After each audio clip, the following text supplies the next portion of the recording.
তো বন্ধুরা, হিয়ারিংয়ের পর চূড়ান্ত ভোটার তালিকা থেকে কোন কোন ভোটারের নাম বাদ যাবে এইমাত্র স্পষ্ট করে জানিয়ে দিল নির্বাচন কমিশন। এই ভিডিওতে আমি আপনাদের জানিয়ে দেব যে কোন কোন ভোটারের নাম বাদ দেবে নির্বাচন কমিশন, সেটা কিন্তু স্পষ্ট জানিয়ে দেওয়া হয়েছে। তাই ভিডিওটি একটু স্কিপ না করে পুরোটা দেখবেন। আর যদি আপনি আমাদের চ্যানেলে নতুন আসেন, চ্যানেলটি সাবস্ক্রাইব করে পাশের নোটিফিকেশান বেলটি অল করে রাখবেন। তো চলুন ভিডিও শুরু করি। তো বন্ধুরা, প্রথমেই আমি আপনাদের একটি গুরুত্বপূর্ণ বিষয় জানিয়ে দিই, তারপর এই আপডেটটি জানিয়ে দেব। তো বন্ধুরা, আমরা জানি খসড়া ভোটার তালিকা যখন 16ই ডিসেম্বর প্রকাশিত করা হয়েছিল, তার আগেই নির্বাচন কমিশনের তরফ থেকে আমাদের পশ্চিমবঙ্গে প্রায় 58 লক্ষেরও বেশি ভোটারের নাম কিন্তু বাতিল করা হয়েছে। এর মধ্যে রয়েছে মৃত ভোটার, স্থানান্তরিত ভোটার এবং পাশাপাশি জাল ভোটারও। এই সব মিলিয়ে কিন্তু নাম বাদ গিয়েছিল অনেক, প্রায় 58 লক্ষ নাম কিন্তু বাতিল করা হয়েছিল। এবার আসছে হিয়ারিং পর্ব। এই হিয়ারিং পর্ব হলো এসআইআরের মূল পর্ব। এই পর্বেই চলছে ডকুমেন্ট ভেরিফিকেশানের কাজ। তবে এখনও পর্যন্ত যে সংখ্যক হিয়ারিং হয়ে গেছে তার আপডেট অনুযায়ী আমরা পেয়েছি এই হিয়ারিং পর্বের মধ্যেও লক্ষ লক্ষ ভোটারের নাম কিন্তু বাতিল হয়ে যাবে। এটা স্পষ্টভাবে জানিয়ে দিয়েছে নির্বাচন কমিশন। তো কেন বাদ যাবে? আপনার নাম তো খসড়া ভোটার তালিকায় রয়েছে, তারপরেও কেন আপনার নাম বাতিল হবে জানেন? এই মুহূর্তে কমিশনের তরফ থেকে এই নিয়ে বেশ কিছু গুরুত্বপূর্ণ ঘোষণা করা হয়েছে, যা এই ভিডিওতে আমি আপনাদের পরিষ্কারভাবে জানিয়ে দেব। তাই ভিডিওটি একটু স্কিপ না করে পুরোটা দেখবেন, কারণ অনেক ভোটারের নাম কিন্তু আগামী দিনে বাতিল হতে চলেছে। তো আমরা সবাই জানি আনম্যাপড ভোটারদের হিয়ারিং প্রায় শেষ। এবার পরবর্তীতে আনম্যাপড ভোটার এবং লজিক্যাল ডিসক্রিপেন্সির কিছু ভোটারদের হিয়ারিংয়ে ডাকা হয়েছে এবং ইতিমধ্যে নির্বাচন কমিশনের তরফ থেকে প্রায় 1.5 কোটি ভোটারকে নোটিশ পাঠানো শুরু হয়েছে এবং তাদেরকেও কিন্তু হিয়ারিংয়ে ডাকার যে প্রক্রিয়া সেটা চলছে। এর মধ্যে সবথেকে বেশি রয়েছে লজিক্যাল ডিসক্রিপেন্সির আওতায় ভোটার, অর্থাৎ সন্দেহের লিস্টে রয়েছে। তারপর রয়েছে আনম্যাপড ভোটার, অর্থাৎ মোট 1.5 কোটি ভোটারকে আবারও হিয়ারিংয়ে ডাকা হচ্ছে। তো এই ভোটারের মধ্যে আবারও প্রচুর পরিমাণে ভোটারের নাম বাতিল হয়ে যাবে। তো কোন কোন কারণে বাতিল হবে সেই কারণগুলি আমরা এই ভিডিওতে এক এক করে জেনে নেব। প্রথমেই বলা হয়েছে যারা হিয়ারিং পর্ব নিচ্ছে, অর্থাৎ নির্বাচন কমিশনের আধিকারিকরা এআরও বা এইআরও যারা নিচ্ছে, তাদের থেকে যে আপডেট পাওয়া যাচ্ছে প্রচুর ভোটার যারা হিয়ারিংয়ে অলরেডি গেছে তাদের মধ্যে লক্ষ লক্ষ ভোটারের নাম বাতিল হতে পারে বেশ কিছু কারণে। কেননা কিছু ভোটার কি করছে, 13টি নথির বাইরে অন্য ডকুমেন্টস দিয়েছে। অর্থাৎ যারা আনম্যাপড ভোটার, কারোর নাম আত্মীয়র জায়গায় নেই বা কারোর নিজের নামে 2002 সালের ভোটার লিস্টে নেই, সেক্ষেত্রে তাকে 13টি নথির মধ্যে যে কোনো একটি নথি দিতেই হবে। তো এই সব নথির মধ্যে যদি সে অন্য নথি জমা দিয়ে থাকেন, অর্থাৎ ধরুন অনেকে জমা দিচ্ছে রেশন কার্ড, আধার কার্ড, ব্যাংকের পাসবই, জব কার্ড, এই সব নথি কিন্তু দিলে হবে না। কারণ নির্বাচন কমিশনের তরফে স্পষ্টভাবে জানিয়ে দেওয়া হয়েছে যে 13টি নথির কথা বলা হয়েছে সেই সমস্ত নথিগুলো আপনাদের দিতে হবে। যারা এই সমস্ত নথি দিচ্ছেন, অর্থাৎ বর্তমানে কোনো পাসবই করে ব্যাংকের, সেই পাসবই কিন্তু জমা দিচ্ছেন, অনেকে প্যান কার্ড জমা দিচ্ছেন, অনেকে রেশন কার্ড জমা দিচ্ছেন, এই সমস্ত নথি কিন্তু দিলে হবে না। 13টি নথির মধ্যেই যে কোনো একটি নিতে হবে। 13টি নথির মধ্যে যে কোনো একটি নথি যদি না দেন, সেক্ষেত্রে আপনার নাম কিন্তু বাতিল করা হবে এবং ফাইনাল ভোটার লিস্টে আপনার নাম উঠবে না। সেই সঙ্গে আরও আপনাদের বেশ কিছু কারণ আমি আপনাদের জানিয়ে দিই। অর্থাৎ এই কারণে যদি আপনাদের নোটিশ এসে থাকে আর তার জন্য যদি উপযুক্ত ডকুমেন্টস দিতে না পারেন, তাহলে তার জন্য কিন্তু আপনার নাম বাতিল হয়ে যাবে। প্রথমেই বলা হয়েছে আপনি হয়তো আপনার মা বাবার নাম দিয়ে ফর্ম ফিল আপ করেছেন। সেক্ষেত্রে আপনার সঙ্গে আপনার মা বাবার বয়সের পার্থক্য যদি 50 বছরের বেশি হয়, এক্ষেত্রে আপনি সন্দেহের লিস্টে রয়েছেন। তো সেক্ষেত্রে নির্বাচন কমিশনের আধিকারিকরা প্রশ্ন করবে যে আপনার 50 বছর বয়স হয়ে গেছে, কিন্তু আপনি মা বাবার লিঙ্কেজ দেখিয়েছেন কেন? আপনার তো 2002 সালে নিজেরই নাম থাকার কথা, সেক্ষেত্রে আপনি কেন ভোটার কার্ড বানাতে পারেননি? সেই প্রশ্নের উত্তর কিন্তু দিতে হবে আধিকারিকদের এবং সেই সঙ্গে আপনাকে উপযুক্ত ডকুমেন্টসও দিতে হবে। তো যদি আপনার মা বাবার সঙ্গে আপনার বয়সের পার্থক্য 50 বছরের হয়ে থাকে, তো এক্ষেত্রে কিন্তু আপনাদের বেশ কিছু উপযুক্ত ডকুমেন্টস দিতে হবে। তো 2002 সালে নিজের নামে কিন্তু থাকার কথা, সেক্ষেত্রে আপনার কেন ভোটার কার্ডের নাম নেই 2002-এর লিস্টে? সেই প্রশ্নের উত্তরও কিন্তু নির্বাচন কমিশনের আধিকারিকদের আপনাকে দিতে হবে। তো এক্ষেত্রে আপনাদের কি কি ডকুমেন্টস নিয়ে যেতে হবে এই রকম সমস্যা হলে? প্রথমেই বলা হয়েছে নিজের জন্ম তারিখ লেখা একটি নথির কথা বলা হয়েছে। অর্থাৎ আপনার জন্ম তারিখ লেখা রয়েছে এমন একটি কাগজ আপনাদের নিয়ে যেতে হবে হিয়ারিং কেন্দ্রে। সেক্ষেত্রে আপনার আধার কার্ড হতে পারে বা আপনার মাধ্যমিকের অ্যাডমিট কার্ড হতে পারে। তো এই ডকুমেন্ট নিয়ে গেলে কিন্তু হবে। সেই সঙ্গে বলা হয়েছে আপনি যার সাথে লিঙ্কেজ দেখিয়েছেন, অর্থাৎ আপনার বাবার যদি লিঙ্কেজ দেখান সেক্ষেত্রে বাবার ডকুমেন্টস দেখাতে হবে।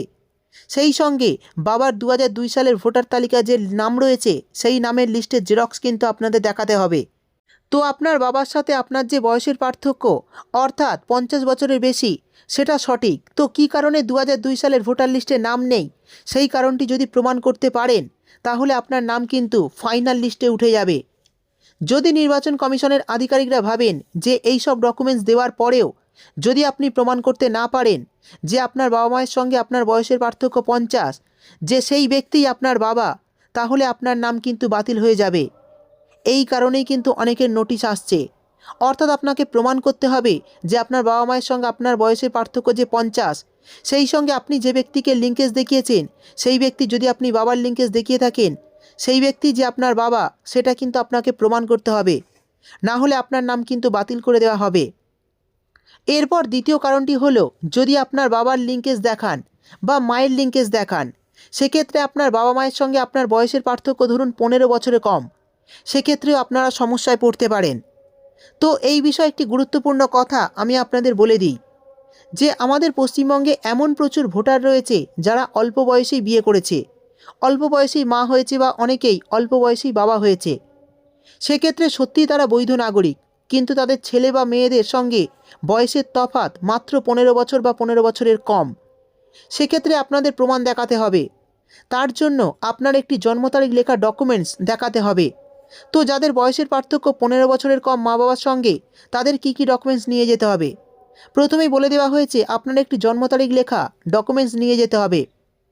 এর সঙ্গে পাশাপাশি বাবার একটি ডকুমেন্টস দেখাতে হবে যেখানে বাবার জন্ম তারিখ লেখা রয়েছে। অর্থাৎ আপনার বাবার জন্ম তারিখ লেখা রয়েছে এমন একটি ডকুমেন্টস কিন্তু আপনাদের দেখাতে হবে। সেটা আপনার বাবার জন্ম সার্টিফিকেট হতে পারে বা যে কোনো কিছু হতে পারে, কিন্তু যেন জন্ম তারিখ লেখা থাকে এমন একটি নথি নিয়ে যেতে হবে। তারপর বলা হয়েছে 2002 সালের ভোটার তালিকার জেরক্স। অর্থাৎ আপনি যদি আপনার বাবার লিঙ্কেজ দেখান সেক্ষেত্রে আপনার বাবার যে 2002 সালের ভোটার লিস্টে নাম রয়েছে তার জেরক্সও কিন্তু আপনাকে নিয়ে যেতে হবে। এই সমস্ত ডকুমেন্টসগুলো যদি আপনারা হিয়ারিং কেন্দ্রে নিয়ে যান তাহলে আপনাদের কোনো সমস্যা হবে না, সহজেই কিন্তু আপনার নাম নতুন এসআইআর তালিকায় উঠে যাবে। এরই পাশাপাশি আরও একটি সমস্যা হচ্ছে হিয়ারিংয়ে, যেটা হচ্ছে নামের বানান ভুল। একই ব্যক্তি 2002 সালের ভোটার কার্ডে এক নাম এবং 2025 সালে ভোটার কার্ডের আরেক নাম। তো এই রকম সমস্যা কিন্তু প্রচুর ভোটারের হচ্ছে, নামের বানান ভুল। তো যাদের নামের বানান ভুল রয়েছে তারা কিন্তু অনেকেই, প্রচুর ভোটার এমন রয়েছে তারা ম্যাজিস্ট্রেটের কাছ থেকে এফিডেভিট যে কাগজ রয়েছে সেই কাগজ আনার চেষ্টা করছে। বিভিন্ন জায়গায় এই এফিডেভিট কাগজের জন্য মানুষ লাইনে দাঁড়াচ্ছে। তো এই এফিডেভিট কাগজ কিন্তু আনলে আপনাদের হবে না, অর্থাৎ এই এফিডেভিট কাগজ দিলে হবে না। যাদের নামের বানানের ভুল রয়েছে তাদের কিন্তু ম্যাজিস্ট্রেটের দেওয়া এফিডেভিট কাগজ দিলে হবে না। সেক্ষেত্রে সঠিক নামটি যদি দেখাতে পারেন যে কোনো একটি ডকুমেন্টস, ধরুন আপনার বাবার নামে কোনো ভুল রয়েছে, তো আপনার বাবার নামের কোনো স্কুল সার্টিফিকেট, আপনার বাবার নামের কোনো ব্যাংকের পাসবই 1/7/1987 সালের আগে, এছাড়াও আপনার বাবার যদি কাস্ট সার্টিফিকেট থেকে থাকে বা অন্য কোনো সরকারি ডকুমেন্টস থেকে থাকে, সেই ডকুমেন্টস যদি আপনারা হিয়ারিং কেন্দ্রে নিয়ে যান তাহলে কিন্তু আপনাদের নামটি নতুন এসআইআর তালিকায় উঠে যাবে, কোনো সমস্যা হবে না।